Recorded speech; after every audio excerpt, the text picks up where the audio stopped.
Chapter 9. The Mock Turtle's Story.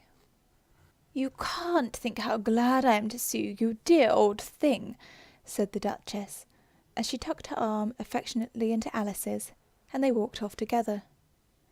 Alice was very glad to find her in such a pleasant temper, and thought to herself that perhaps it was only the pepper that had made her so savage when they had met in the kitchen. "When I'm a Duchess," she said to herself, not in a very hopeful tone though, "I won't have any pepper in my kitchen at all. Soup does very well without. Maybe it's always pepper that makes people hot-tempered." She went on, very much pleased at having found out a new kind of rule, and vinegar that makes them sour, and chamomile that makes them bitter, and barley sugar and such things that make children sweet-tempered. I only wish people knew that, then they wouldn't be so stingy about it, you know. She had quite forgotten the Duchess by this time, and was a little startled when she heard her voice close to her ear. "You're thinking about something, my dear, and that makes you forget to talk. I can't tell you just now what the moral of that is, but I shall remember it in a bit." "Perhaps it hasn't one," Alice ventured to remark. "Tut, tut, child," said the Duchess. "Everything's got a moral, if only you can find it." And she squeezed herself up closer to Alice's side as she spoke. Alice did not much like her keeping so close to her. First, because the Duchess was very ugly, and secondly, because she was exactly the right height to rest her chin upon Alice's shoulder, and it was an uncomfortably sharp chin. However, she did not like to be rude, so she bore it as well as she could. "The game seems to be going on rather better now," she said. "'Tis so," said the Duchess. "And the moral of it is, oh, 'tis love that makes the world go round." "Somebody said," whispered Alice, "that it's done by everybody minding their own business." "Ah, well, it means much the same thing," said the Duchess, digging her sharp little chin into Alice's shoulder, as she added, "and the moral of that is, take care of the scents, and the sounds will take care of themselves." How fond she is of finding morals in things, Alice thought. "I dare say you're wondering why I don't put my arm round your waist," the Duchess said after a pause. "The reason is that I'm doubtful about the temper of your flamingo. Shall I try the experiment?" "He might bite," Alice cautiously replied, not feeling at all anxious to have the experiment tried. "Very true," said the Duchess. "Flamingos and mustard both bite. And the moral of that is, birds of a feather flock together." "Only mustard isn't a bird," Alice remarked. "Right, as usual," said the Duchess. "What a clear way you have of putting things." "It's a mineral, I think," said Alice. "Of course it is," said the Duchess, who seemed ready to agree to everything that Alice said. "There's a large mustard mine near here, and the moral of that is, the more there is of mine, the less there is of yours." "Oh, I know," exclaimed Alice, who had not attended to this last remark. "It's a vegetable. It doesn't look like one, but it is." "I quite agree with you," said the Duchess. "And the moral of that is, be what you would seem to be. Or if you'd like it put more simply, never imagine yourself not to be otherwise than what it might appear to others, that what you were or might have been was not otherwise than what you had been would have appeared to them to be otherwise." "I think I should understand that better," Alice said very politely, "if I had it written down, but I'm afraid I can't quite follow it as you say it." "That's nothing to what I could say if I chose," the Duchess replied, in a pleased tone. "Pray don't trouble yourself to say it any longer than that," said Alice. "Oh, don't talk about trouble," said the Duchess. "I make you a present of everything I've said as yet." "A cheap sort of present," thought Alice. "I'm glad they don't give birthday presents like that." But she did not venture to say it out loud. "Think again," the Duchess asked, with another dig of her sharp little chin. "I've a right to think," said Alice sharply. for she was beginning to feel a little worried. "Just about as much right," said the Duchess, "as pigs have to fly, and the But here, to Alice's great surprise, the Duchess's voice died away, even in the middle of her favourite word, moral, and the arm that was linked into hers began to tremble. Alice looked up, and there stood the Queen in front of them, with her arms folded, frowning like a thunderstorm. "A fine day, your Majesty," the Duchess began weakly. "Now I give you fair warning," shouted the Queen, stamping on the ground as she spoke.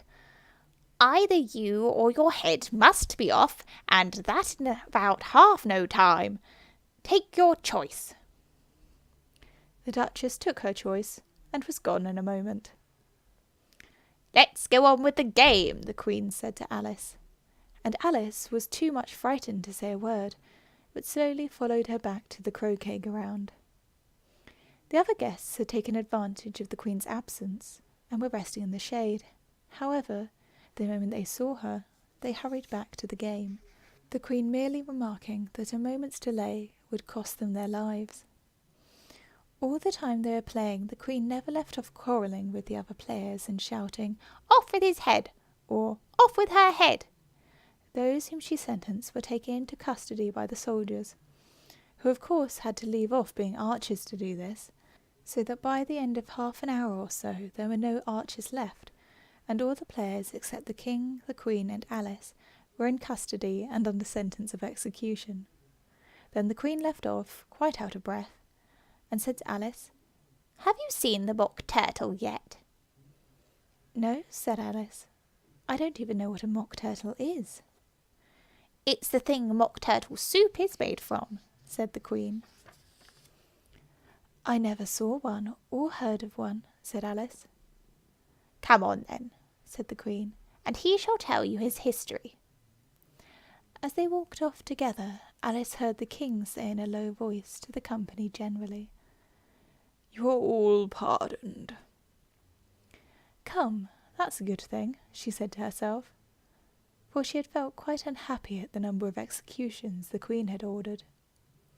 They very soon came upon a griffin, lying fast asleep in the sun. If you don't know what a griffin is, look at the picture. "Up, lazy thing," said the Queen, "and take this young lady to see the mock turtle and to hear his history. I must go back and see after some executions I have ordered." And she walked off, leaving Alice alone to speak to the griffin. Alice did not quite like the look of the creature, but on the whole she thought it would be quite as safe to stay with it as to go after that savage Queen. So she waited. The griffin sat up and rubbed its eyes. Then it watched the Queen till she was out of sight. Then it chuckled.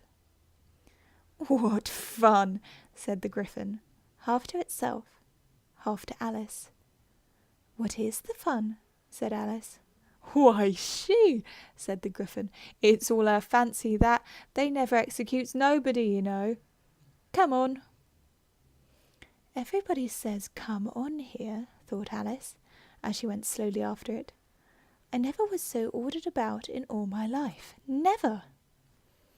They had not gone far before they saw the mock turtle in the distance, sitting sad and lonely on a little ledge of rock, and, as they came nearer, Alice could hear him sighing as if his heart would break. She pitied him deeply. "What is his sorrow?"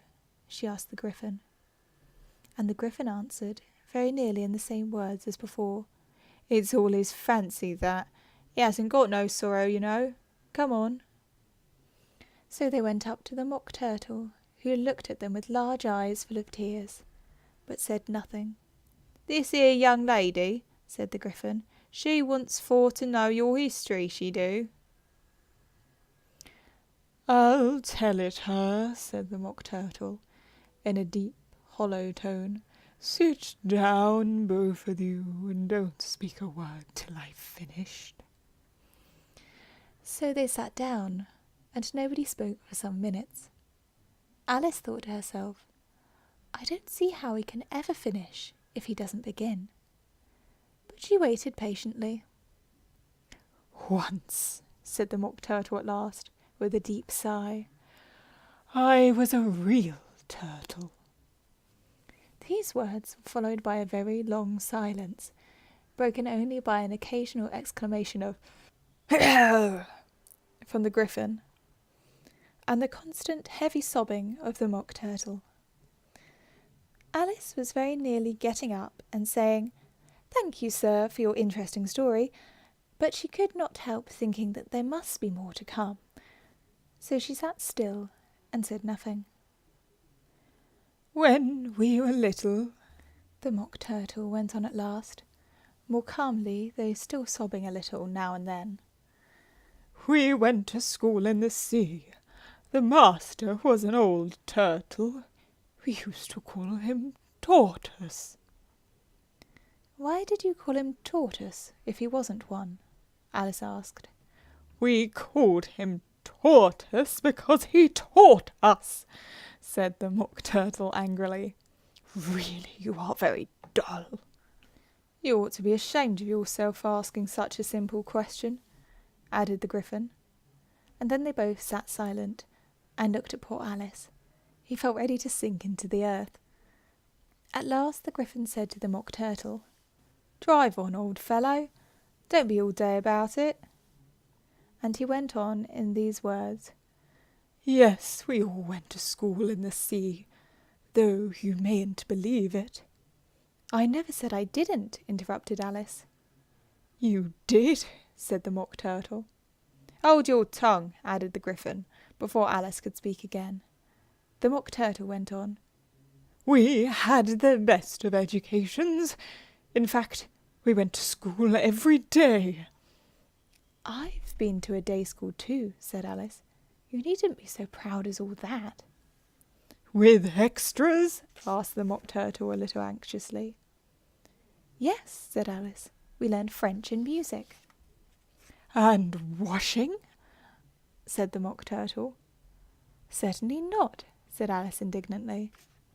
Ah, then yours wasn't a really good school, said the Mock Turtle, in a tone of great relief.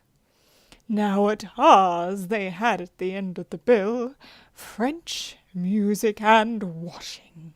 Extra. You couldn't have wanted it much, said Alice, living at the bottom of the sea. I couldn't afford to learn it, said the Mock Turtle with a sigh. I only took the regular educational course. What was that? Inquired Alice. Reeling and writhing, of course, to begin with, the Mock Turtle replied, and then the different branches of arithmetic, ambition, distraction, uglification, and derision. I never heard of uglification, Alice ventured to say. What is it? The Griffin lifted up both its paws in surprise. What? Never heard of uglifying? It exclaimed. You know what to beautify is, I suppose. Yes, said Alice, doubtfully. It means to make anything prettier. Well then, the Griffin went on, if you don't know what to uglify is, you must be a simpleton.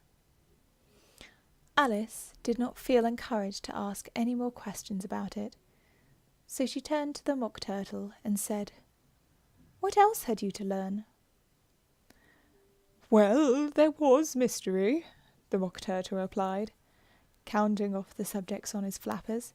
Mystery, ancient and modern, with seography, then drawling. The drawling master was an old conger eel that used to come in once a week. He taught us drawling, sketching, and fainting in coils. What was that like? Said Alice. Well, I can't show it you myself, the Mock Turtle said. I'm too stiff, and the Griffin never learnt it. I hadn't time, said the Griffin. I went to the classical master, though. He was an old crab, he was. I never went to him, said the Mock Turtle with a sigh. He taught laughing and grief, they used to say. So he did, said the Gryphon, sighing in his turn, and both creatures hid their faces in their paws. And how many hours a day did you do lessons? Said Alice, in a hurry to change the subject. 10 hours the first day, said the Mock Turtle. 9 the next, and so on. What a curious plan, exclaimed Alice. That's the reason they're called lessons, the Gryphon remarked, because they lesson from day to day. This was quite a new idea to Alice, and she thought it over a little before she made her next remark. Then the 11th day must have been a holiday. Of course it was, said the Mock Turtle. And how did you manage on the 12th? Alice went on eagerly. That's enough about lessons, the Gryphon interrupted in a very decided tone. Tell us something about the games now.